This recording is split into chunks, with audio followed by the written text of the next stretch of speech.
A história oculta do mundo antediluviano guarda segredos que a humanidade moderna apenas começa a vislumbrar através de textos antigos e registros fragmentados que sobreviveram ao tempo e à censura dos séculos.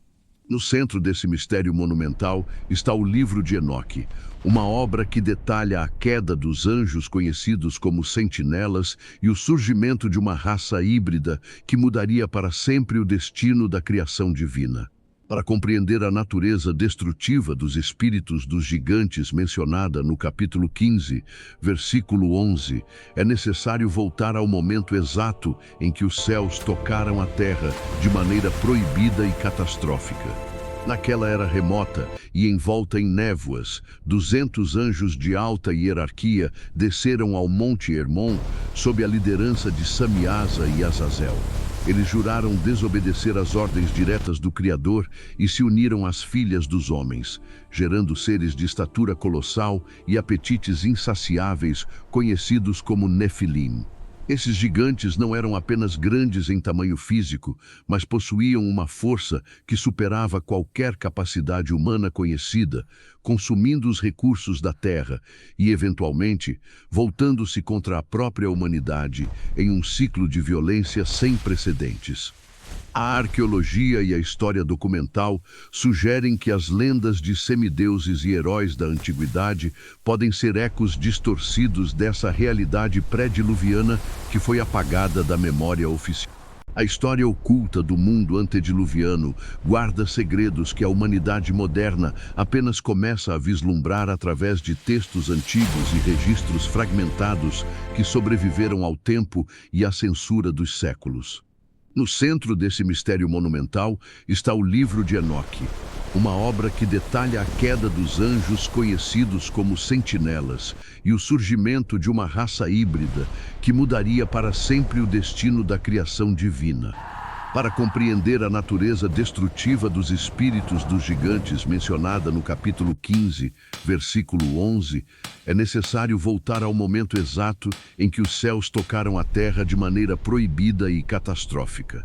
Naquela era remota e envolta em névoas, 200 anjos de alta hierarquia desceram ao Monte Hermon sob a liderança de Samiasa e Azazel.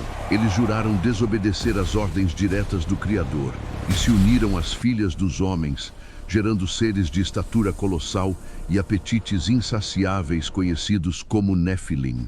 Esses gigantes não eram apenas grandes em tamanho físico, mas possuíam uma força que superava qualquer capacidade humana conhecida, consumindo os recursos da Terra e, eventualmente, voltando-se contra a própria humanidade em um ciclo de violência sem precedentes. A arqueologia e a história documental sugerem que as lendas de semideuses e heróis da antiguidade podem ser ecos distorcidos dessa realidade pré-diluviana que foi apagada da memória oficial. A característica mais perturbadora descrita é que esses seres não se alimentam de comida física, mas sentem uma fome constante e angustiante. Eles não bebem água, mas sentem uma sede insaciável que consome sua consciência. Por não possuírem mais um invólucro físico, eles não podem satisfazer os desejos intensos que herdaram de sua linhagem biológica corrompida. Essa frustração eterna os torna agentes de caos e sofrimento puro. Eles se tornaram os demônios que buscam afligir os seres humanos, tentando corromper o que restou da imagem de Deus na Terra através de influências mentais e espirituais. Ao analisarmos o significado das palavras no original hebraico e grego, percebemos que a expressão para descrever sua ação é vasta e profunda. Eles oprimem através de influências invisíveis e pesadas sobre a mente humana, gerando estados de depressão, pavor e desespero que parecem não ter causa natural. Eles destroem estruturas sociais e espirituais ao inspirar o ódio e a discórdia entre irmãos. A aplicação teológica profunda dessa passagem nos ensina que a batalha espiritual mencionada em diversas passagens bíblicas tem raízes diretas nesse evento catastrófico do Monte Hermon. O livro de Enoque detalha que esses espíritos se levantarão contra os filhos dos homens e contra as mulheres, porque procederam deles de uma forma biológica deturpada. Essa é a origem de uma linhagem de opressão espiritual que atravessou os séculos e sobreviveu até mesmo ao grande dilúvio de Noé, infiltrando-se nas culturas posteriores através de ritos de invocação e práticas proibidas. A geografia do Antigo Oriente Próximo e os costumes da época refletem o pavor que esses seres incutiam nas populações locais. Lugares como o Vale dos Gigantes e as cidades de basalto de Bazã, governadas por reis como Og, são testemunhos históricos de uma presença que outrora foi física e se tornou espiritual após a destruição. A natureza desses espíritos é puramente corruptora e parasitária. Eles agem onde há brechas na conduta moral, incentivando a violência, a idolatria e a perversão dos sentidos. Eles são os arquitetos da discórdia que buscam separar o homem de seu Criador, usando o mesmo orgulho que levou seus pais angelicais à queda definitiva. A análise histórica mostra que diversas culturas tentaram apaziguar esses espíritos através de sacrifícios e rituais de sangue, sem perceber que estavam apenas alimentando a corrupção que os destruiria. O livro de Enoque, ao expor a verdadeira origem desses seres, oferece à humanidade a verdade necessária para entender a natureza do inimigo invisível que opera nas sombras da história. À medida que a maldade dos gigantes se tornava insuportável na antiguidade, o clamor da terra ferida e dos homens oprimidos subiu até os portais do santuário celestial, exigindo uma resposta da justiça divina. Deus enviou os 4 grandes arcanjos para lidar com a situação. Uriel foi enviado para avisar Noé, Rafael para prender Azazel no deserto de Dudael, Gabriel para instigar a guerra entre os gigantes e Miguel para prender Samiasa. Esse período de guerra total transformou a superfície do planeta. Os gigantes, em sua fúria de destruição, devastaram florestas, montanhas e rios. Quando Gabriel lançou os gigantes uns contra os outros, a terra tremeu sob o peso de bilhões de toneladas de carne em conflito. O sangue dos Nefilim encharcou o solo, criando pântanos de corrupção que durariam milênios. A morte física desses gigantes liberou os espíritos malignos que agora são o objeto do nosso estudo no versículo 11. Esses espíritos, ao serem libertados da carne, descobriram que sua força não havia desaparecido, mas se transformado em influência atmosférica. Eles se tornaram Pneuma Nephelon, ou espíritos das nuvens. Isso significa que eles ocupam a região do ar, o segundo céu, de onde observam a humanidade como predadores. A aflição que eles causam é descrita como uma pressão que deforma a percepção da realidade. Eles atacam os pensamentos, inserindo desejos que não pertencem ao indivíduo, levando a atos de loucura e autodestruição. A opressão que exercem é como um fardo invisível que impede o homem de olhar para o céu, mantendo-o focado apenas nas necessidades materiais e nos apetites carnais que os próprios gigantes nunca puderam saciar. A destruição que eles trabalham na Terra também se manifesta na corrupção da tecnologia e do conhecimento. Assim como seus pais ensinaram a metalurgia para a guerra e a cosmética para a sedução, os espíritos dos gigantes inspiram invenções que visam o controle e a aniquilação do próximo. Eles são os musos sombrios por trás das armas de destruição em massa e das ideologias que desvalorizam a vida humana.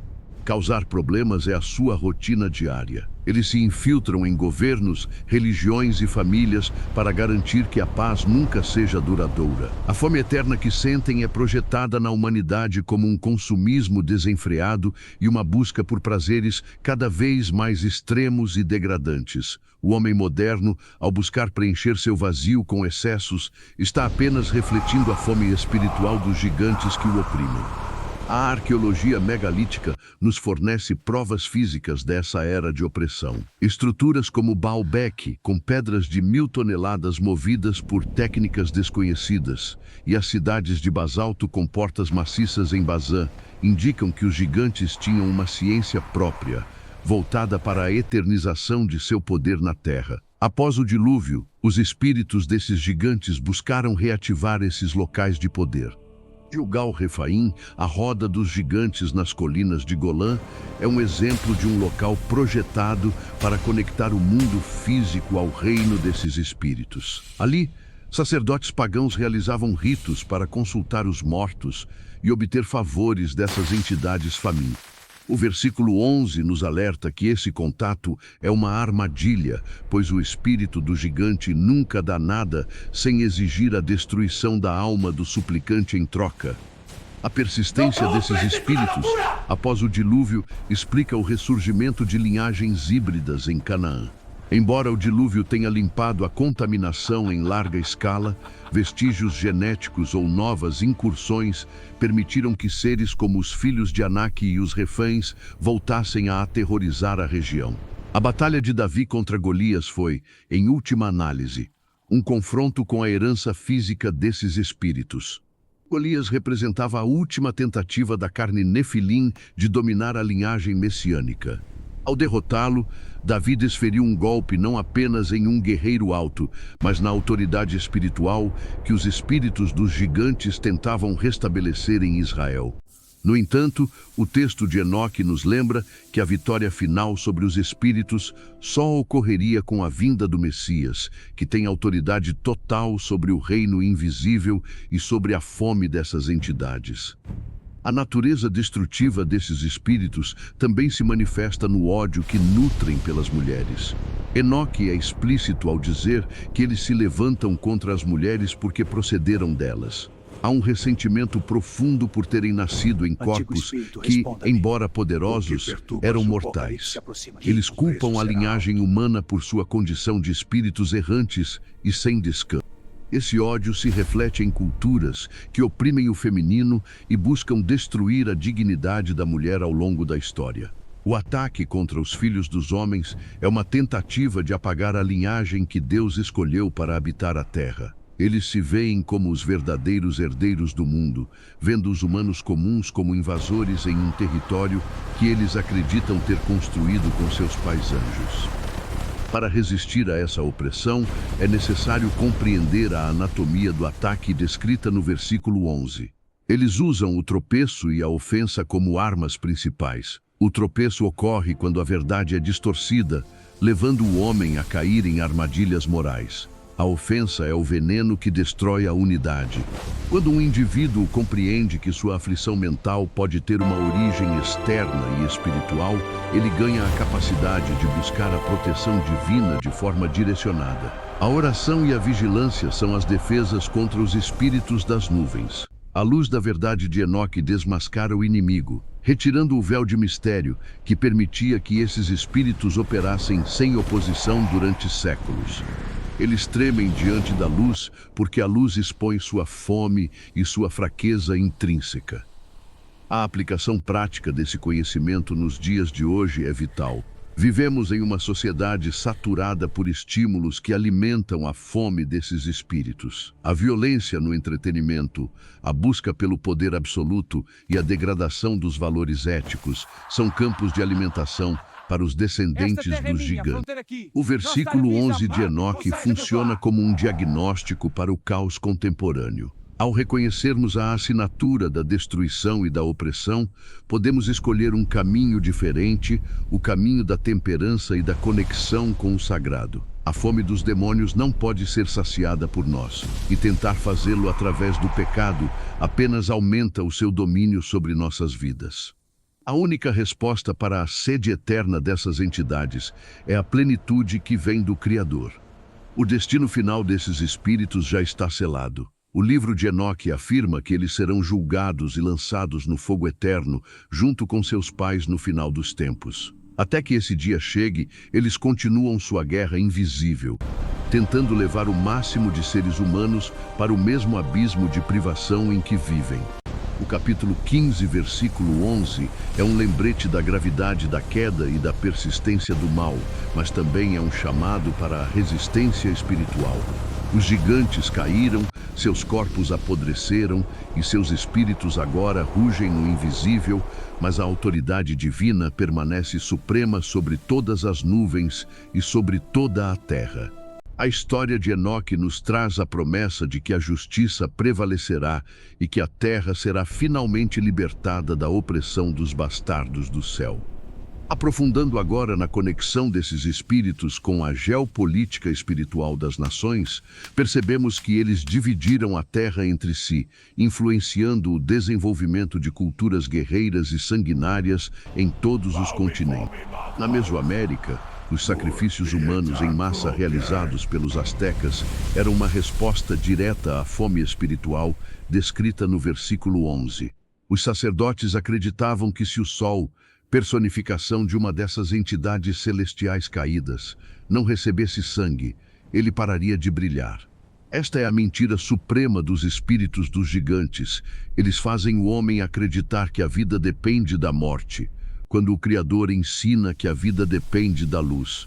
A natureza destrutiva desses seres corrompeu o senso de valor da vida humana, transformando pessoas em gado para o abate espiritual durante milênios de escuridão. A arqueologia nas Américas, como as estruturas de Teotihuacan e as cabeças colossais dos Olmecas, mostra uma obsessão com o gigantismo e com seres que possuem traços híbridos. Muitas dessas estátuas representam os próprios Nefilim ou seus pais anjos. O livro de Enoque nos ajuda a conectar os pontos entre o Oriente Médio e as Américas, sugerindo que a rebelião dos vigilantes teve um alcance global e coordenado. Onde quer que houvesse seres humanos, os espíritos dos gigantes se levantavam contra eles com fúria. Eles trabalham destruição na terra de forma uniforme, usando as mesmas táticas de medo e adoração forçada que aplicavam antes do dilúvio.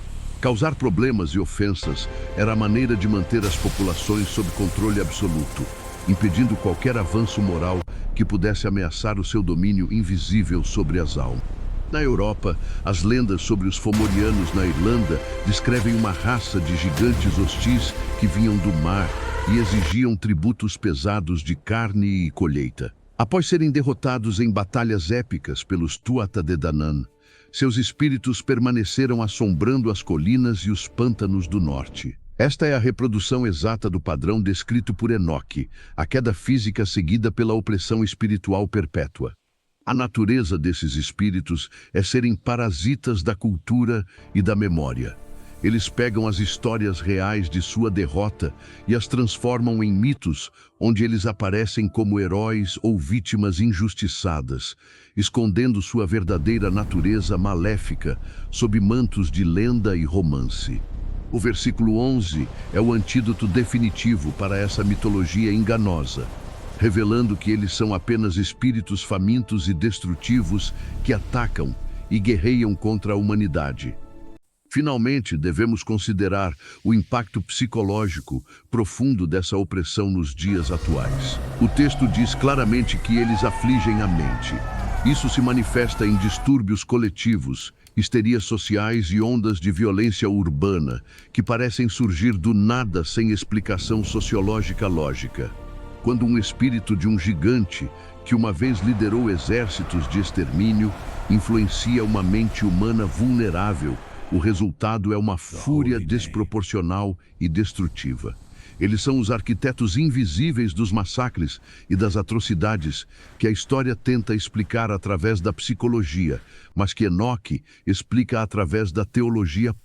A fome desses seres por sensações extremas e violentas leva-os a instigar comportamentos humanos que fogem de toda a lógica e sanidade. Eles se alimentam da intensidade do pecado cometido em plena consciência. Por isso, a aplicação teológica para o mundo moderno é de uma urgência crítica e absoluta. Vivemos em uma era de hiperestímulos que podem estar servindo de banquete espiritual para esses espíritos famintos que não têm descanso. Enoque nos alerta com gravidade que eles não tomam comida física, mas isso não os impede de serem extremamente ativos e perigosos. A atividade principal deles é a destruição da obra divina. Ao reconhecermos este padrão antigo, podemos começar a desconstruir as fortalezas mentais que eles ergueram em nossas mentes e sociedades modernas. O versículo 11 do capítulo 15 não é apenas uma curiosidade sobre o passado remoto, mas uma ferramenta de diagnóstico espiritual para o presente conturbado. A natureza dos gigantes era a de consumir o mundo inteiro, e a natureza de seus espíritos é a de consumir a alma humana individual. mas a revelação de Enoque é clara e reconfortante. O julgamento que os atingiu uma vez é o mesmo que os mantém sob controle rigoroso até o dia da consumação final de todas as coisas. Eles tremem diante da verdade revelada, pois a verdade expõe que eles são apenas sombras de um passado amaldiçoado, sem poder real diante daqueles que pertencem inteiramente ao Altíssimo e caminham na luz de sua palavra. A vitória definitiva sobre os espíritos dos gigantes de Enoque é garantida pela soberania de Deus.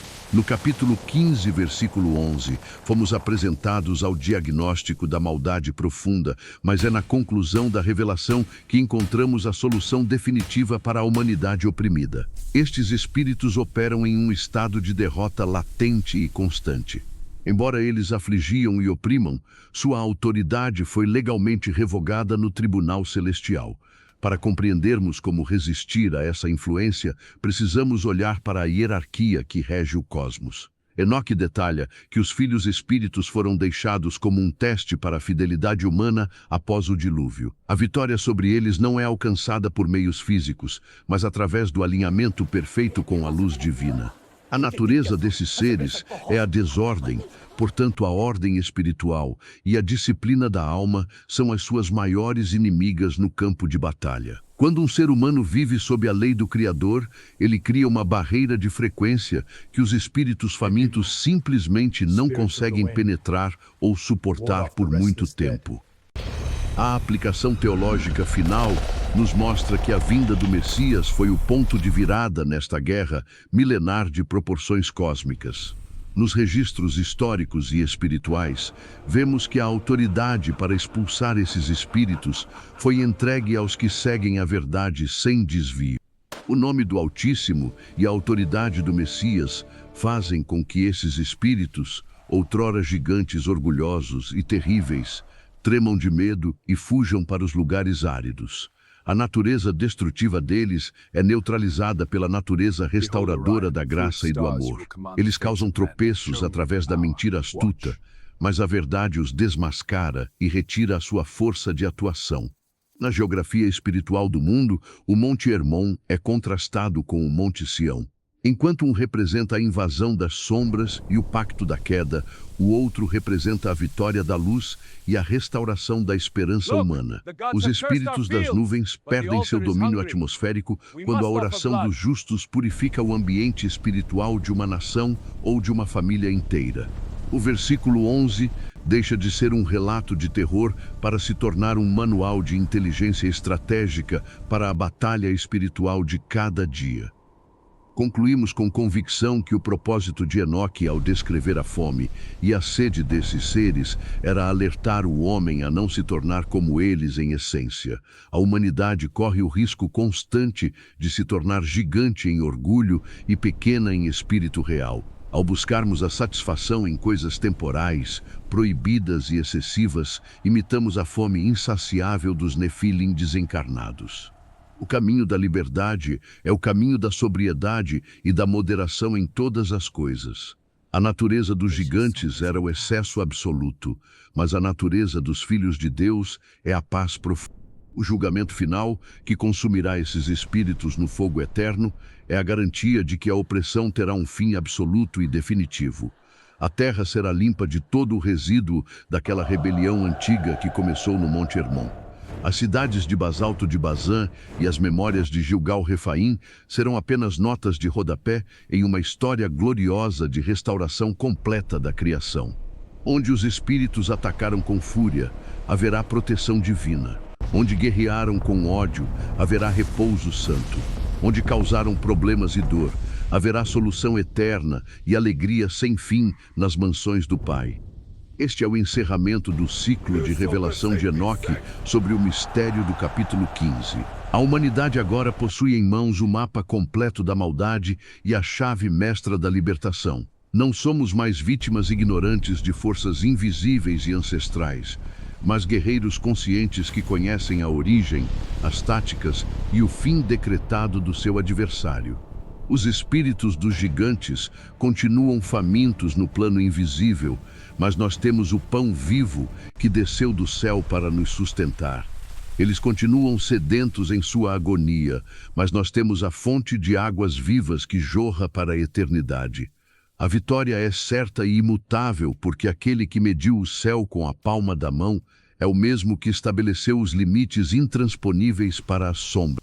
A natureza destrutiva foi vencida para sempre pela natureza criativa do amor divino, e o legado de Enoque permanece como um testemunho eterno de que a luz sempre prevalece sobre as trevas, não importa quão gigantescas e assustadoras elas pareçam ser aos olhos limitados dos seres humanos que habitam a Terra hoje. Por fim, devemos entender que a herança desses seres na Terra também se manifesta na forma como o poder político e social é exercido. O espírito do gigante é o espírito da tirania e da autodivinização. Sempre que um sistema humano busca o controle total e a eliminação da liberdade sob o pretexto de uma ordem superior, o eco dos Nefilim está presente. Eles ensinaram que o forte deve devorar o fraco e que a destruição é o preço do progresso tecnológico e militar. No entanto, a teologia de Enoque nos recorda que todo império construído sobre os alicerces da opressão Nefilim acaba inevitavelmente em ruínas de pedra fria e esquecimento. O julgamento de Deus é o grande nivelador de todas as estaturas e pretensões humanas ou angelicais. Seja um gigante de 30 metros de altura ou um espírito invisível de opressão mental, nada e ninguém escapa aos olhos daquele que vê todas as coisas de seu trono de fogo e justiça. Finalizamos este roteiro monumental com a certeza absoluta de que a revelação contida no capítulo 15, versículo 11, é um presente de Deus para a proteção da humanidade. Ela desmascara o inimigo milenar e nos mostra que a maldade não é algo intrínseco ou natural ao ser humano original, mas uma contaminação externa e histórica. Ao nos purificarmos dessa influência através da verdade, retornamos à nossa verdadeira identidade como filhos e filhas do Altíssimo. A era dos gigantes acabou na carne sob as águas do dilúvio e em breve acabará definitivamente no espírito sob o fogo da purificação final. Que as palavras inspiradas do profeta Enoque permaneçam gravadas em nossos corações como um lembrete constante da nossa dignidade divina e como um escudo impenetrável contra os ataques desesperados daqueles que não têm lugar na eternidade de luz. O mundo será plenamente restaurado, a fome dos espíritos será silenciada para sempre pelo juízo e a paz de Deus preencherá todo o vazio que outrora foi ocupado pela destruição e pelo medo.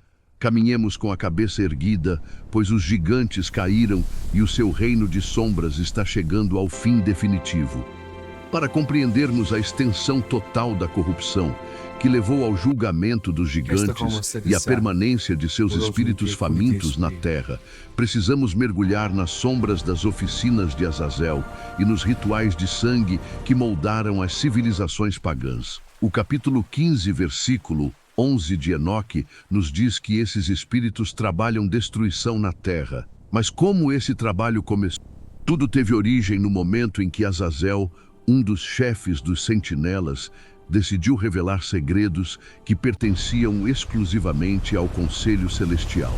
Ele ensinou aos homens a metalurgia das armas de guerra, transformando o metal da terra em instrumentos de morte. Antes dessa intervenção, o conflito humano era limitado, mas com o conhecimento de Azazel, a humanidade aprendeu a forjar espadas, facas, escudos e armaduras.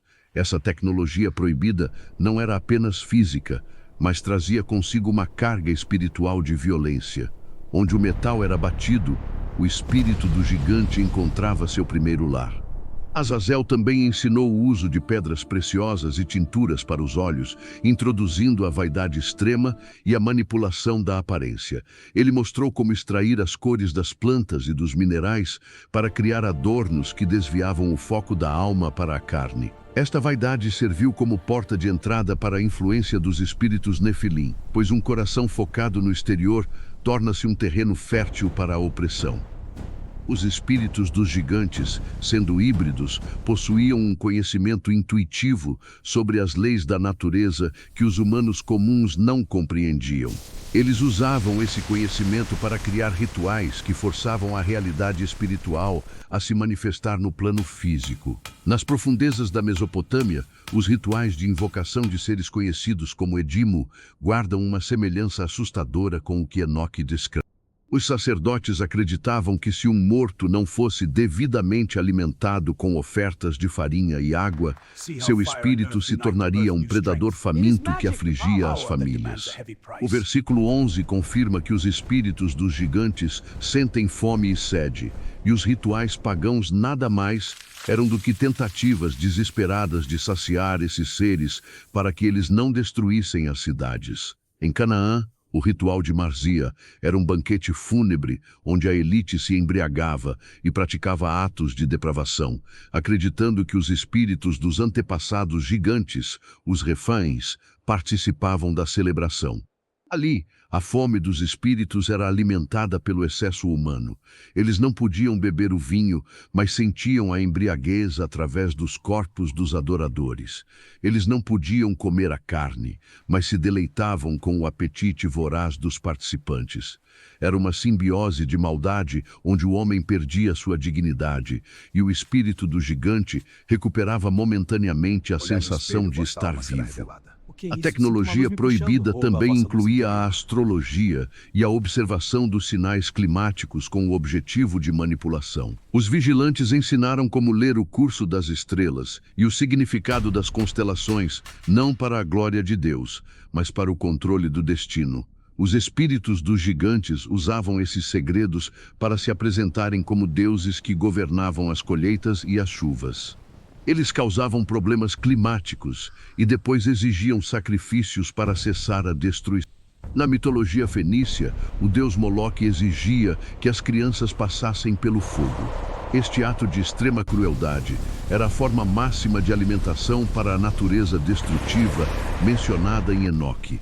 O sangue dos inocentes e o grito de dor eram a única coisa que parecia mitigar a sede eterna dessas entidades desencarnadas.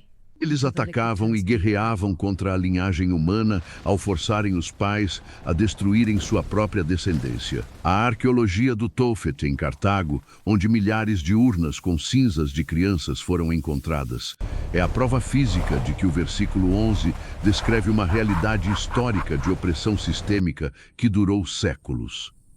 No Egito Antigo, a tecnologia dos espelhos de bronze e o uso de maquiagem pesada nos olhos, conhecida como kohl, tinham funções rituais para afastar ou atrair certas entidades. Azazel ensinou que o espelho não servia apenas para ver o rosto, mas para capturar a alma e permitir que os espíritos das nuvens observassem o plano físico.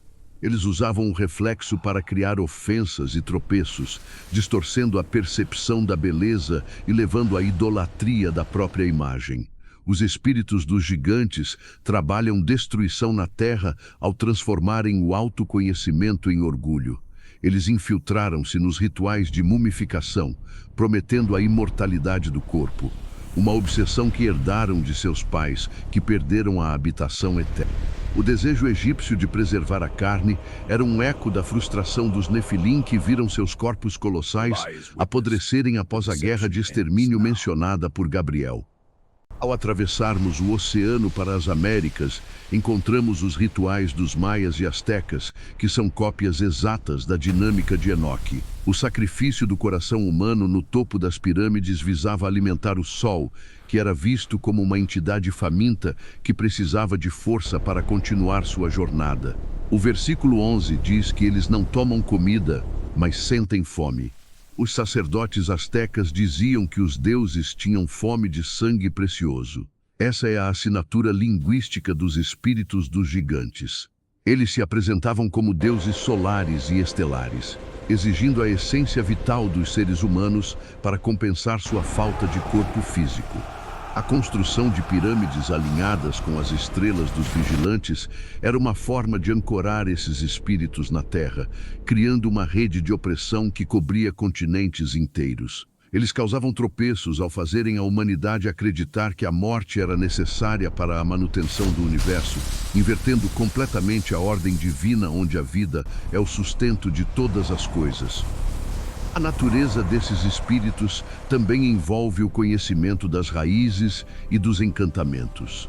Os anjos caídos ensinaram a botânica oculta, mostrando quais plantas poderiam causar visões, paralisia ou morte.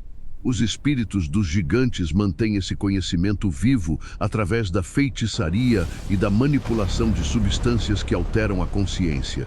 Eles atacam o sistema nervoso humano para criar brechas onde possam se infiltrar. O tropeço mencionado no texto de Enoque refere-se muitas vezes a essa perda de controle da vontade sob o efeito de substâncias ou rituais estáticos.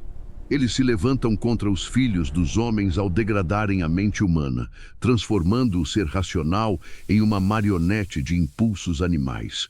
A guerra que eles travam hoje utiliza as mesmas ferramentas de Azazel, mas adaptadas à modernidade. A vaidade agora é digital. A metalurgia transformou-se em armas de destruição cibernética e a feitiçaria caminha sob o nome de manipulação comportamental. A arqueologia nas cidades de Petra e em outras regiões da Arábia revela altares de sacrifício esculpidos no topo de montanhas, voltados para o céu. Ali, os espíritos das nuvens eram invocados. Eles eram chamados de djinns ou gênios, seres feitos de fogo sem fumaça, uma descrição que se alinha com a natureza espiritual e destrutiva dos Nefilim. Eles causavam problemas aos viajantes no deserto, exigindo oferendas de comida e água que, como sabemos, não podiam consumir. Essa sede espiritual é o que move a história do ocultismo. Todas as sociedades secretas que buscam o contato com entidades superiores estão, na verdade, batendo na porta desses espíritos famintos. O versículo 11 de Enoque é o grande aviso que as escolas de mistério tentam esconder. Essas entidades não são mestres ascendidos, são bastardos famintos que buscam a destruição do hospedeiro. Para concluir esta expansão monumental, precisamos entender que o trabalho de destruição na Terra é uma tentativa de recriar o mundo antediluviano. Eles querem que a Terra volte a ser um lugar de hibridismo e desordem.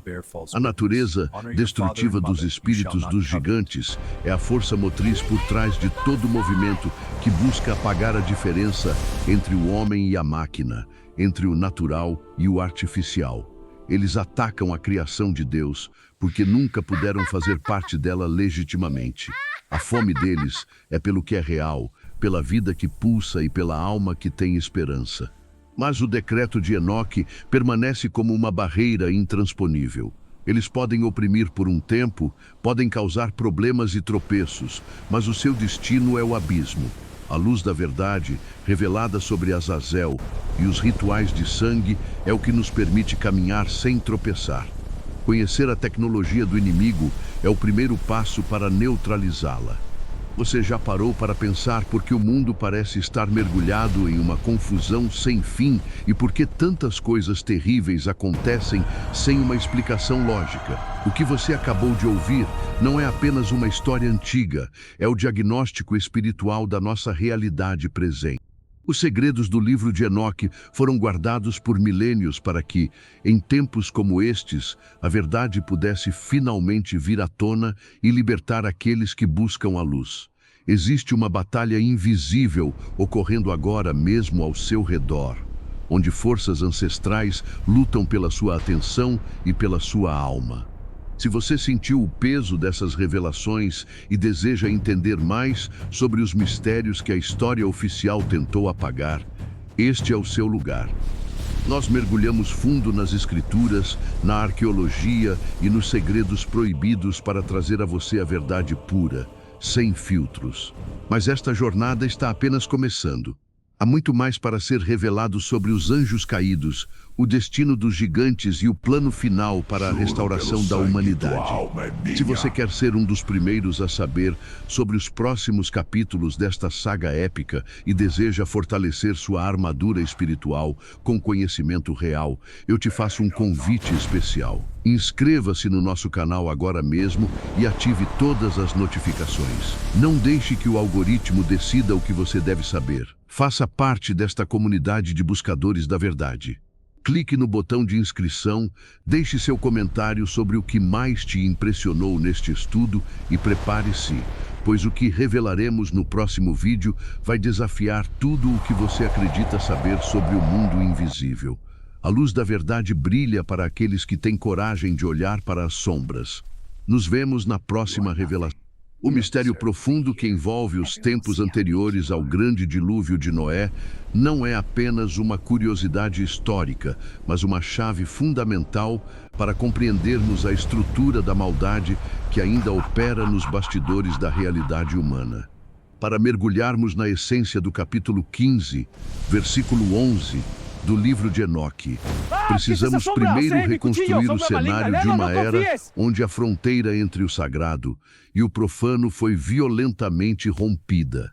No topo do Monte Hermon, uma montanha que se ergue imponente na região da Fenícia, 200 seres de luz conhecidos como sentinelas ou vigilantes tomaram uma decisão que alteraria para sempre o destino da criação.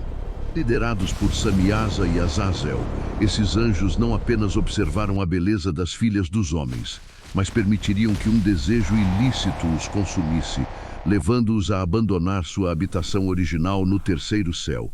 Eles sabiam que o que estavam prestes a fazer era uma abominação cósmica, um crime contra a ordem estabelecida pelo Altíssimo. Por isso, no cume gélido daquela montanha, eles fizeram um pacto de sangue e lançaram anátemas sobre si mesmos, jurando que nenhum deles recuaria do plano de tomar as mulheres humanas como esposas. Este evento marca o início da maior crise biológica e espiritual que a Terra já presenciou.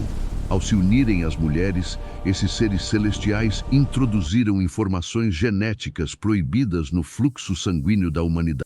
O resultado não foi apenas uma descendência híbrida, mas o surgimento de uma raça de monstros que a história chamaria de Nefilim. Esses gigantes originais não eram meramente homens altos. Eles eram anomalias biológicas com uma força que desafiava as leis da física e um apetite que consumia tudo o que a Terra produzia. A natureza desses seres era insustentável. Sendo metade espírito e metade carne, eles possuíam uma centelha de imortalidade angelical, aprisionada em corpos que, embora poderosos, estavam sujeitos às leis da matéria terrena. Quando o clamor da terra chegou aos ouvidos de Deus, o julgamento foi decretado. Os arcanjos Miguel, Gabriel, Rafael e Uriel foram enviados para conter o caos. A sentença para os gigantes foi terrível. Eles deveriam se destruir mutuamente em uma guerra civil sem tréguas. É neste ponto de morte e destruição física que a revelação de Enoque se torna mais sombria e relevante. O texto sagrado explica que, diferentemente dos homens cujas almas seguem para o descanso, o espírito dos gigantes tem um destino diferente. Por serem nascidos da terra, mas de origem espiritual celestial, eles não morrem completamente. O corpo de carne perece, mas o espírito que o habitava é expelido como uma essência maligna e errante. O versículo 11 afirma categoricamente que os espíritos dos gigantes são aqueles que afligem, oprimem, destroem, atacam e guerreiam. Eles são os resíduos espirituais de uma raça que nunca deveria ter existido. Agora, iniciaremos uma exegese profunda sobre cada termo utilizado para descrever essas entidades. A palavra afligir, no contexto de Enoque, carrega um peso que vai além da tristeza comum. Trata-se de uma tortura psicológica constante.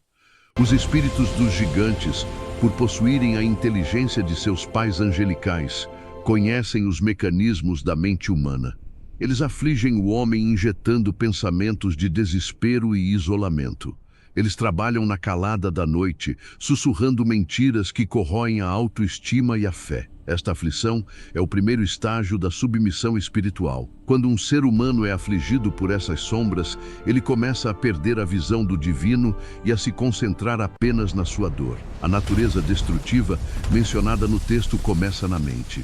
Não é por acaso que muitos relatos antigos descrevem heróis e reis perdendo a sanidade após encontros com entidades que habitavam lugares desertos. Esses eram os espíritos dos gigantes em plena atividade de aflição. Em seguida, o texto declara que eles oprimem. A opressão é o uso da força para esmagar a vontade. No mundo antediluviano, os gigantes faziam isso fisicamente, escravizando populações e exigindo tributos de sangue. Hoje, seus espíritos oprimem através de vícios e compulsões. A opressão é o sentimento de estar sob o peso de um gigante invisível. É a incapacidade de agir conforme a própria consciência, porque uma força externa e superior parece ditar os movimentos da alma. O texto de Enoque é muito preciso ao separar a aflição de opressão. Enquanto a aflição ataca o sentimento, a opressão ataca a liberdade. Um homem afligido chora, mas um homem oprimido não consegue caminhar. Esta dinâmica é essencial para entendermos por que o mal muitas vezes parece ser uma força imparável na história. Não estamos lutando contra impulsos humanos meramente biológicos, mas contra a vontade remanescente de tiranos colossais que buscam recuperar o seu domínio sobre a Terra. A destruição é o terceiro pilar da ação desses espíritos. Eles destroem tudo o que é santo, puro e ordenado. Eles destroem a ecologia das relações humanas. No período pré-diluviano, a Terra foi corrompida não apenas moralmente, mas biologicamente. Os gigantes cruzaram espécies, alteraram a natureza das plantas e dos animais, tentando criar um mundo que refletisse a sua própria distorção. Seus espíritos continuam esse trabalho de destruição, incentivando o caos social e a degradação da família. Onde quer que haja um esforço para destruir a imagem de Deus no homem, ali estão os espíritos dos gigantes. Eles são os agentes do entropia espiritual. Eles odeiam a criação porque sabem que nunca terão um lugar nela de forma legítima. Por serem bastardos do cosmos, sua única satisfação é reduzir o jardim de Deus a um deserto de ossos e cinzas. A destruição que eles promovem é vingativa. É o grito de seres que foram condenados ao abismo e querem levar toda a humanidade consigo. O versículo 11 continua sua lista assustadora, dizendo que eles atacam e guerreiam. Isto nos revela que a passividade não faz parte da sua natureza. Eles são seres combatentes. O ataque é a investida súbita, o golpe que visa derrubar o justo em um momento de descuido. A guerra é a estratégia de longo prazo. Os espíritos dos gigantes guerreiam contra as nações, influenciando líderes a buscarem o derramamento de sangue e a conquista egoísta. Toda guerra injusta e cruel tem o cheiro desses espíritos. Eles se deleitam no som das espadas e no estrondo das explosões, pois isso lhes recorda o tempo em que eles mesmos eram as máquinas de guerra da Terra. A guerra que eles travam hoje é invisível, mas suas baixas são reais. Almas são perdidas, destinos são desviados, e o propósito divino é confrontado por uma hierarquia de maldade que tem milênios de experiência em combate. Eles não descansam porque a sua essência é o conflito. Enoque, então, descreve uma das características mais enigmáticas dessas entidades. Eles trabalham destruição na Terra e causam problemas. O termo trabalhar indica uma profissão, uma dedicação diária. O mal não é um acidente para esses espíritos, é o seu objetivo de vida. Eles causam problemas que parecem triviais, mas que têm o objetivo de desviar o foco do homem. Pequenas brigas, mal-entendidos, acidentes inexplicáveis e uma sucessão de azares são muitas vezes o trabalho desses operários do caos. O objetivo é manter a humanidade em um estado de irritação e cansaço permanente. Um homem cansado de resolver problemas sem fim não tem tempo para orar, para meditar ou para buscar a sabedoria. Eles são os mestres da distração. Ao causarem problemas constantes, eles garantem que a alma humana permaneça presa ao plano terreno, incapaz de perceber a presença dos anjos de luz que buscam auxiliá-la. Chegamos agora ao ponto culminante da privação desses seres. Eles não tomam comida, mas apesar disso, sentem fome e sede. Esta é a maior tortura que um espírito pode enfrentar. Imagine possuir a memória de um estômago que precisava de toneladas de carne para ser saciado, mas não ter mais o órgão físico para processar o alimento. Os espíritos dos gigantes vivem em um estado de inanição eterna. Eles sentem a queimação da fome e a secura da sede, mas são incapazes de comer ou beber. Esta frustração gera uma energia de ódio que eles canalizam contra os vivos. Por não poderem comer pão, eles tentam devorar as emoções humanas. Eles se alimentam da adrenalina do medo, do calor da luxúria e do amargor do ódio. Eles buscam hospedeiros humanos para, através de seus corpos, tentar sentir novamente o gosto da comida e o frescor da água. É por isso que muitas possessões demoníacas descritas na história envolvem apetites descontrolados e comportamentos animais. Eles são parasitas que buscam o que perderam no dilúvio. O texto também afirma que eles causam ofensas e tropeços. Ofender aqui significa colocar uma armadilha, um escândalo. Eles são os arquitetos dos tropeços morais. Eles colocam a tentação no caminho daquele que busca a retidão, esperando o momento exato em que o pé vacila. O tropeço é a ferramenta para derrubar o gigante espiritual que existe dentro de cada homem. Eles invejam a estatura espiritual dos justos, pois a sua própria estatura física foi reduzida a nada. Eles querem que todos caiam, que todos se sujem no barro do pecado, para que a sua própria queda pareça menos solitária. A ofensa é o veneno que eles destilam nas conversas e nos pensamentos, tentando fazer com que o homem se ofenda com Deus e com o seu próximo. Finalmente, a revelação declara que estes espíritos se levantarão contra os filhos dos homens e contra as mulheres, porque procederam deles. Esta frase sela o destino de perseguição que a humanidade enfrenta. Existe uma ligação de sangue. Os gigantes foram gerados por mulheres humanas. Eles sentem que a humanidade é a sua família terrena que os rejeitou, ou que é a sua herança que lhes foi roubada. O ataque contra as mulheres é especialmente feroz, porque foi através do corpo feminino que eles entraram no mundo físico e foi através do julgamento divino sobre essa união que eles foram condenados. Eles odeiam a maternidade e a pureza, buscando destruir a fonte da vida. Eles se levantam contra os filhos dos homens com uma arrogância paternal distorcida, como se fossem os verdadeiros donos da terra, os primeiros senhores que foram injustamente destronados pelo Criador. A arqueologia nos dá pistas silenciosas sobre a realidade dessas palavras de Enoque. Nas planícies de Bazã, as cidades de Pedra Negra permanecem como testemunhas mudas. Portas de basalto de 0,5 metro de espessura, que giram em eixos de pedra, mostram que os habitantes originais não eram homens comuns. Quando os hebreus entraram em Canaã, eles encontraram os descendentes dessas linhagens, os filhos de Anak, e sentiram-se como gafanhotos diante deles. Mas a verdadeira batalha não foi contra os gigantes de carne, que acabaram sendo derrotados, mas contra o que ficou para trás. Os espíritos que saíram daqueles corpos colossais, quando o fio da espada os atingiu, não foram para o descanso. Eles tornaram-se os espíritos das nuvens, as entidades que flutuam sobre as cidades e campos, observando e esperando. Eles habitam os lugares áridos, as ruínas e os desertos, conforme as tradições judaicas e o próprio livro de Enoque sugerem. O deserto é o lugar que reflete a sua alma seca. Eles não têm descanso porque não pertencem a nenhum dos dois reinos. Não são anjos, pois perderam sua dignidade celestial, e não são humanos, pois sua origem é uma abominação. Eles são os errantes do invisível. O versículo 11 é o seu perfil psicológico e operacional. Conhecer este versículo é entender a estratégia do inimigo. Ele não quer apenas te fazer pecar, ele quer te afligir até que você desista, te oprimir até que você pare e te destruir até que não reste nada da imagem divina em você.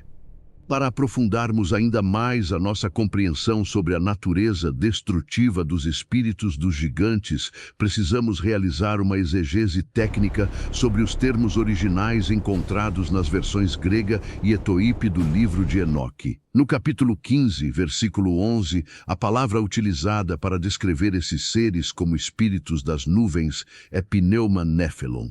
No grego antigo, pneuma refere-se ao fôlego ou essência vital, mas quando associado a nephelon, ou nuvens, o texto sugere uma existência que habita a camada atmosférica inferior, logo acima da Terra, mas abaixo do firmamento. Esta posição geográfica espiritual é estratégica.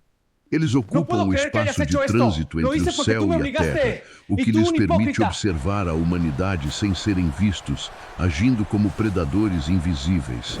A arqueologia documental nos mostra que as civilizações da Mesopotâmia e de Canaã acreditavam que certos demônios, conhecidos como Utuku, possuíam exatamente estas características. Seres que não comem nem bebem, mas que se alimentam do caos.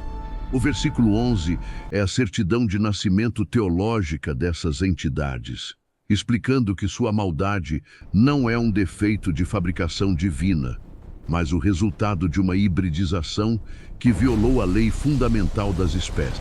A análise da palavra aflição no original etíope aponta para uma pressão que causa deformidade. Isso significa que a intenção desses espíritos não é apenas causar dor, mas deformar a alma humana até que ela não reflita mais a luz de Deus. Eles oprimem através de um peso que os antigos chamavam de fardo dos mortos. Na arqueologia das cidades de Bazã, como Edrei e Salcá, encontramos labirintos de pedra e câmaras subterrâneas que serviam para o culto aos antepassados gigantes, os Refã. O texto de Enoque nos revela que esses lugares não eram apenas cemitérios, mas portais de alimentação.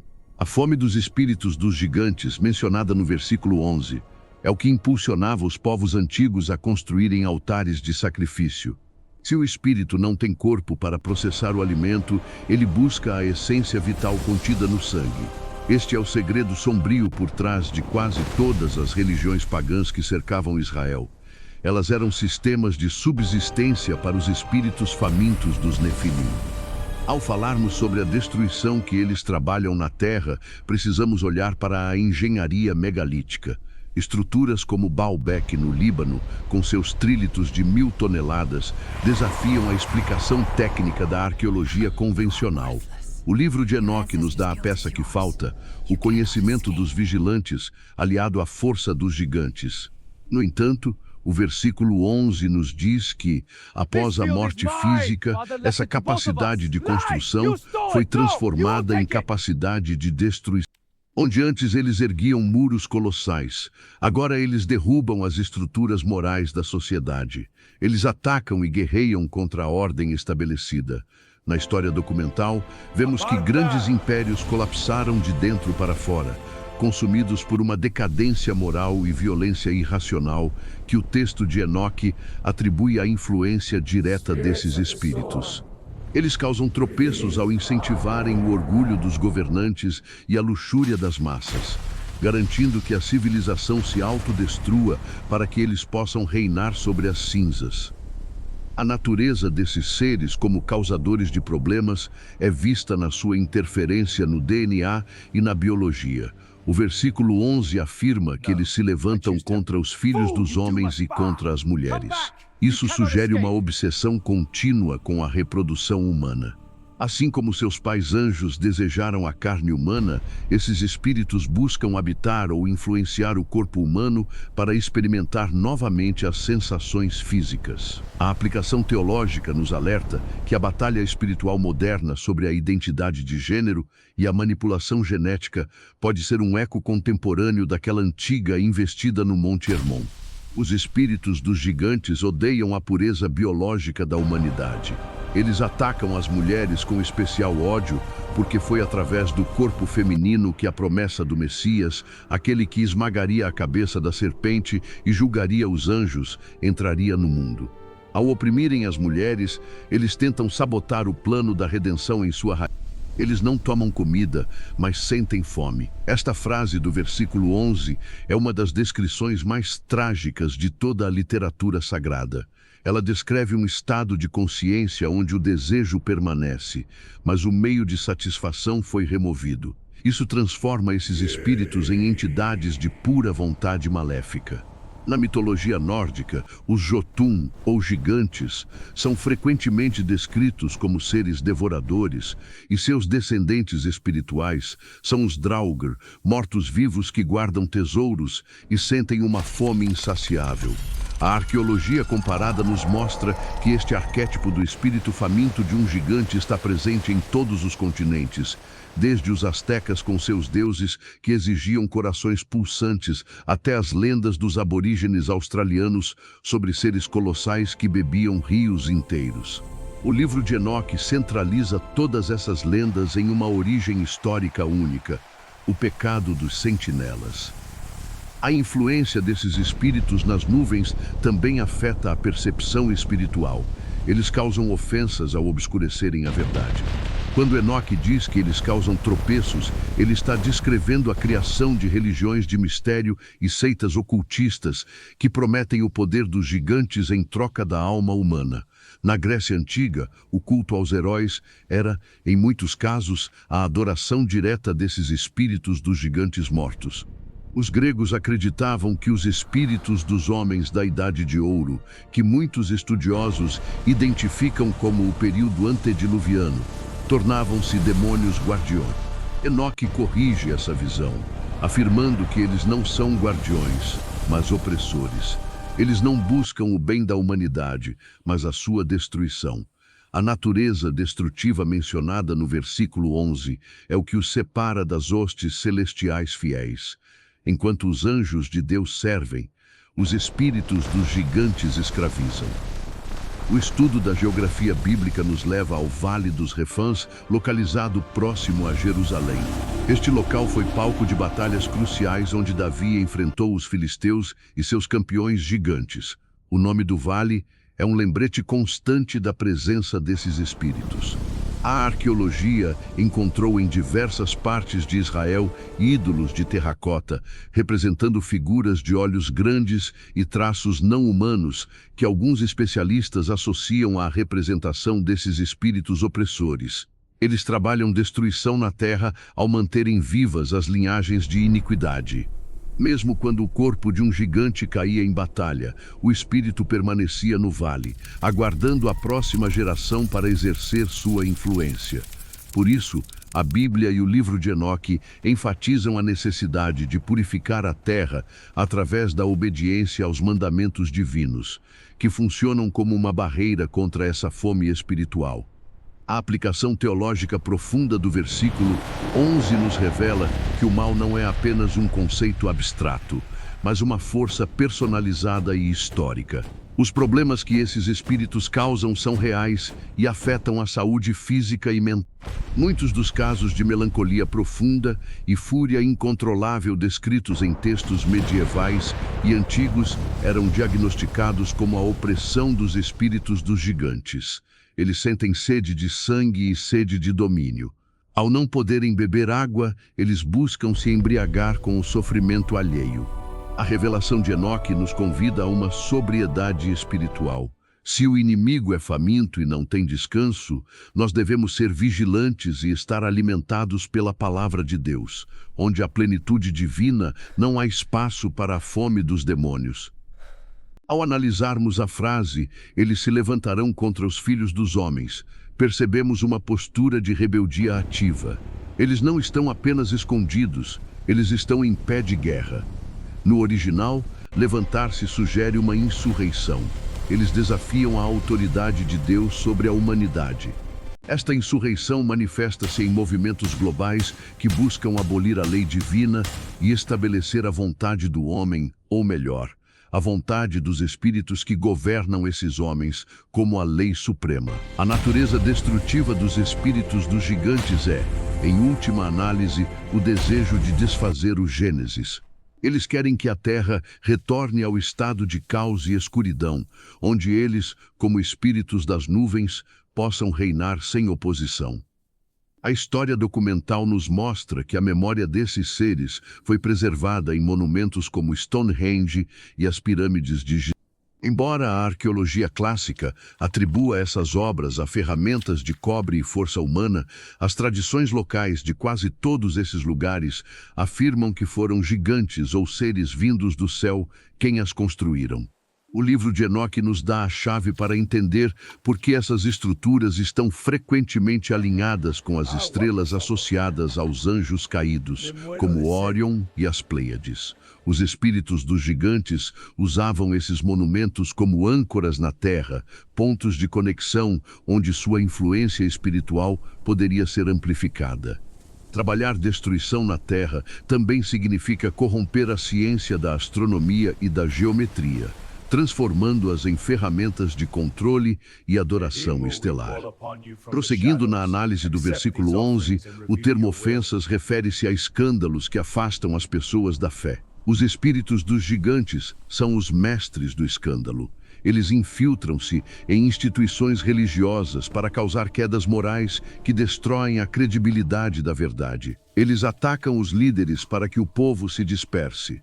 Esta tática de guerra espiritual é descrita com detalhes por Enoque para que saibamos que o tropeço não é um acidente, mas um projeto. A natureza deles é ofensiva em todos os sentidos.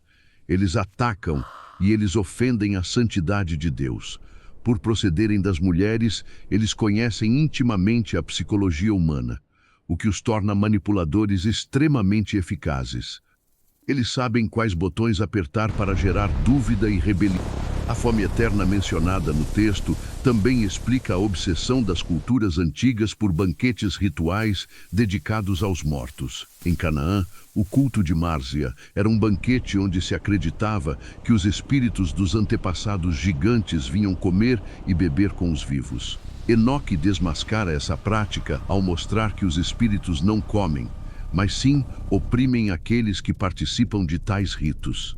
O banquete era, na verdade, uma armadilha onde o ser humano oferecia sua vontade em troca de uma falsa comunhão com o sobrenatural.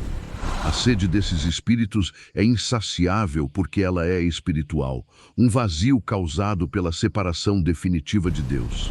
Nada na Terra pode preencher esse buraco negro em sua essência, e por isso eles causam problemas constantes, tentando arrastar a humanidade para o mesmo estado de privação. O versículo 11 é um tratado de sobrevivência espiritual. Ele nos ensina que não estamos lutando contra fantasmas inofensivos, mas contra os resíduos de uma raça de guerreiros colossais que odeiam a nossa existência. A natureza destrutiva dos espíritos dos gigantes é a força motriz por trás de grande parte do sofrimento humano organizado. No entanto, o livro de Enoque não nos deixa sem esperança. Ao revelar a fonte do mal, ele também aponta para a fonte da vitória. Os arcanjos que derrotaram os gigantes na carne são os mesmos que auxiliam a humanidade na batalha contra seus espíritos. O conhecimento da verdade é o primeiro passo para a libertação. Quando paramos de chamar a opressão de mero azar e passamos a reconhecê-la como a ação desses espíritos famintos, podemos usar as armas espirituais corretas para detê-los. Para compreendermos a extensão total da corrupção que levou ao julgamento dos gigantes e à permanência de seus espíritos famintos na terra, precisamos mergulhar nas sombras das oficinas de Azazel e nos rituais de sangue que moldaram as civilizações pagãs. O capítulo 15, versículo 11 de Enoque nos diz que esses espíritos trabalham destruição na terra, mas como esse trabalho começou? Tudo teve origem no momento em que Azazel, um dos chefes dos sentinelas, decidiu revelar segredos que pertenciam exclusivamente ao Conselho Celestial. Ele ensinou aos homens a metalurgia das armas de guerra, transformando o metal da terra em instrumentos de morte. Antes dessa intervenção, o conflito humano era limitado, mas com o conhecimento de Azazel, a humanidade aprendeu a forjar espadas, facas, escudos e armaduras. Essa tecnologia proibida não era apenas física, mas trazia consigo uma carga espiritual de violência. Onde o metal era batido, o espírito do gigante encontrava seu primeiro lar. Azazel também ensinou o uso de pedras preciosas e tinturas para os olhos. introduzindo a vaidade extrema e a manipulação da aparência. Ele mostrou como extrair as cores das plantas e dos minerais para criar adornos que desviavam o foco da alma para a carne. Esta vaidade serviu como porta de entrada para a influência dos espíritos nefilim, pois um coração focado no exterior torna-se um terreno fértil para a opressão. Os espíritos dos gigantes, sendo híbridos, possuíam um conhecimento intuitivo sobre as leis da natureza que os humanos comuns não compreendiam. Eles usavam esse conhecimento para criar rituais que forçavam a realidade espiritual a se manifestar no plano físico. Nas profundezas da Mesopotâmia, os rituais de invocação de seres conhecidos como Edimo guardam uma semelhança assustadora com o que Enoque descreve. Os sacerdotes acreditavam que se um morto não fosse devidamente alimentado com ofertas de farinha e água, seu espírito se tornaria um predador faminto que afligia as famílias. O versículo 11 confirma que os espíritos dos gigantes sentem fome e sede, e os rituais pagãos nada mais eram do que tentativas desesperadas de saciar esses seres para que eles não destruíssem as cidades. Em Canaã, o ritual de Márzia era um banquete fúnebre onde a elite se embriagava e praticava atos de depravação, acreditando que os espíritos dos antepassados gigantes, os reféns, participavam da celebração. Ali, a fome dos espíritos era alimentada pelo excesso humano. Eles não podiam beber o vinho, mas sentiam a embriaguez através dos corpos dos adoradores.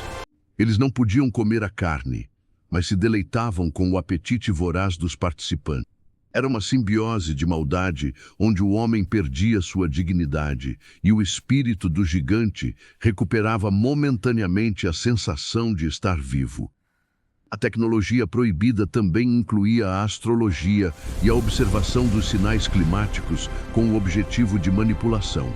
Os vigilantes ensinaram como ler o curso das estrelas e o significado das constelações, não para a glória de Deus, mas para o controle do destino.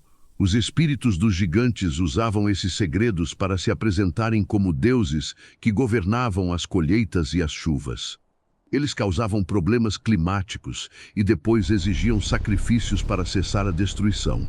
Na mitologia fenícia, o deus Moloque exigia que as crianças passassem pelo fogo. Este ato de extrema crueldade era a forma máxima de alimentação para a natureza destrutiva mencionada em Enoque. O sangue dos inocentes e o grito de dor eram a única coisa que parecia mitigar a sede eterna dessas entidades desencarnadas. Eles atacavam e guerreiam contra a linhagem humana ao forçarem os pais a destruírem sua própria descendência. A arqueologia do Tophet, em Cartago, onde milhares de urnas com cinzas de crianças foram encontradas, é a prova física de que o versículo 11 descreve uma realidade histórica de opressão sistêmica que durou séculos. No Egito Antigo, a tecnologia dos espelhos de bronze e o uso de maquiagem pesada nos olhos, conhecida como corro, tinham funções rituais para afastar ou atrair certas entidades. Azazel ensinou que o espelho não servia apenas para ver o rosto, mas para capturar a alma e permitir que os espíritos das nuvens observassem o plano físico. Eles usavam o reflexo para criar ofensas e tropeços, distorcendo a percepção da beleza e levando à idolatria da própria imagem. Os espíritos dos gigantes trabalham destruição na terra ao transformarem o autoconhecimento em orgulho. Eles infiltraram-se nos rituais de mumificação, prometendo a imortalidade do corpo, uma obsessão que herdaram de seus pais que perderam a habitação eterna. O desejo egípcio de preservar a carne era um eco da frustração dos Nefilim, que viram seus corpos colossais apodrecerem após a guerra de extermínio mencionada por Gabriel. Ao atravessarmos o oceano para as Américas, encontramos os rituais dos maias e astecas, que são cópias exatas da dinâmica de Enoque. O sacrifício do coração humano no topo das pirâmides visava alimentar o sol, que era visto como uma entidade faminta que precisava de força para continuar sua jornada. O versículo 11 diz que eles não tomam comida, mas sentem fome. Os sacerdotes astecas diziam que os deuses tinham fome de sangue precioso. Essa é a assinatura linguística dos espíritos dos gigantes. Eles se apresentavam como deuses solares e estelares, exigindo a essência vital dos seres humanos para compensar sua falta de corpo físico. A construção de pirâmides alinhadas com as estrelas dos vigilantes era uma forma de ancorar esses espíritos na Terra, criando uma rede de opressão que cobria continentes inteiros. Eles causavam tropeços ao fazerem a humanidade acreditar que a morte era necessária para a manutenção do universo, invertendo completamente a ordem divina onde a vida é o sustento de todas as coisas. A natureza desses espíritos também envolve o conhecimento das raízes e dos encantamentos. Os anjos caídos ensinaram a botânica oculta, mostrando quais plantas poderiam causar visões, paralisia ou morte. Os espíritos dos gigantes mantêm esse conhecimento vivo através da feitiçaria e da manipulação de substâncias que alteram a consciência. Eles atacam o sistema nervoso humano para criar brechas onde possam se infiltrar. O tropeço mencionado no texto de Enoque refere-se muitas vezes a essa perda de controle da vontade sob o efeito de substâncias ou rituais estáticos. Eles se levantam contra os filhos dos homens ao degradarem a mente humana, transformando o ser racional em uma marionete de impulsos animais. A guerra que eles travam hoje utiliza as mesmas ferramentas de Azazel, mas adaptadas à modernidade. A vaidade agora é digital, a metalurgia transformou-se em armas de destruição cibernética e a feitiçaria caminha sob o nome de manipulação comportamental. A arqueologia nas cidades de Petra e em outras regiões da Arábia revela altares de sacrifício esculpidos no topo de montanhas, voltados para os... Ali, os espíritos das nuvens eram invocados. Eles eram chamados de djinns ou gênios, seres feitos de fogo sem fumaça, uma descrição que se alinha com a natureza espiritual e destrutiva dos nefilim. Eles causavam problemas aos viajantes no deserto, exigindo oferendas de comida e água que, como sabemos, não podiam consumir. Essa sede espiritual é o que move a história do ocultismo. Todas as sociedades secretas que buscam o contato com entidades superiores estão, na verdade, batendo na porta desses espíritos famintos. O versículo 11 de Enoque é o grande aviso que as escolas de mistério tentam esconder. Essas entidades não são mestres ascendidos, são bastardos famintos que buscam a destruição do hospedeiro. Para concluir esta expansão monumental, precisamos entender que o trabalho de destruição na Terra é uma tentativa de recriar o mundo antediluviano. Eles querem que a Terra volte a ser um lugar de hibridismo e desordem. A natureza destrutiva dos espíritos dos gigantes é a força motriz por trás de todo movimento que busca apagar a diferença entre o homem e a máquina, entre o natural e o artificial. Eles atacam a criação de Deus porque nunca puderam fazer parte dela legitimamente. A fome deles é pelo que é real, pela vida que pulsa e pela alma que tem esperança. Mas o decreto de Enoque permanece como uma barreira intransponível. Eles podem oprimir por um tempo, podem causar problemas e tropeços, mas o seu destino é o abismo. A luz da verdade revelada sobre Azazel e os rituais de sangue é o que nos permite caminhar sem tropeçar. Conhecer a tecnologia do inimigo é o primeiro passo para neutralizá-la. A herança desses seres na Terra também se manifesta na forma como o poder político e social é exercido. O espírito do gigante é o espírito da tirania e da autodivinização. Sempre que um sistema humano busca o controle total e a eliminação da liberdade sob o pretexto de uma ordem superior, o eco dos nefilim está presente. Eles ensinaram que o forte deve devorar o fraco e que a destruição é o preço do progresso tecnológico e militar. No entanto, a teologia de Enoque nos recorda que todo império construído sobre os alicerces da opressão nefilim acaba inevitavelmente em ruínas de pedra fria e esquecimento. O julgamento de Deus é o grande nivelador de todas as estaturas e pretensões humanas ou angelicais. Seja um gigante de 30 metros de altura ou um espírito invisível de opressão mental, nada e ninguém escapa aos olhos daquele que vê todas as coisas de seu trono de fogo e justiça. Você já parou para pensar por que o mundo parece estar mergulhado em uma confusão sem fim? E por que tantas coisas terríveis acontecem sem uma explicação lógica? O que você acabou de ouvir não é apenas uma história antiga, é o diagnóstico espiritual da nossa realidade presente. Os segredos do livro de Enoque foram guardados por milênios para que, em tempos como estes, a verdade pudesse finalmente vir à tona e libertar aqueles que buscam a luz. Existe uma batalha invisível ocorrendo agora mesmo ao seu redor, onde forças ancestrais lutam pela sua atenção e pela sua alma. Se você sentiu o peso dessas revelações e deseja entender mais sobre os mistérios que a história oficial tentou apagar, este é o seu lugar. Nós mergulhamos fundo nas escrituras, na arqueologia e nos segredos proibidos para trazer a você a verdade pura, sem filtros. Mas esta jornada está apenas começando. Há muito mais para ser revelado sobre os anjos caídos, o destino dos gigantes e o plano final para a restauração da humanidade. Se você quer ser um dos primeiros a saber sobre os próximos capítulos desta saga épica e deseja fortalecer sua armadura espiritual com conhecimento real, eu te faço um convite especial.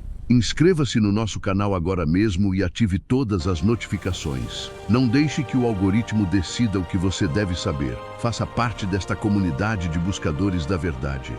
Clique no botão de inscrição, deixe seu comentário sobre o que mais te impressionou neste estudo e prepare-se, pois o que revelaremos no próximo vídeo vai desafiar tudo o que você acredita saber sobre o mundo invisível. A luz da verdade brilha para aqueles que têm coragem de olhar para as sombras.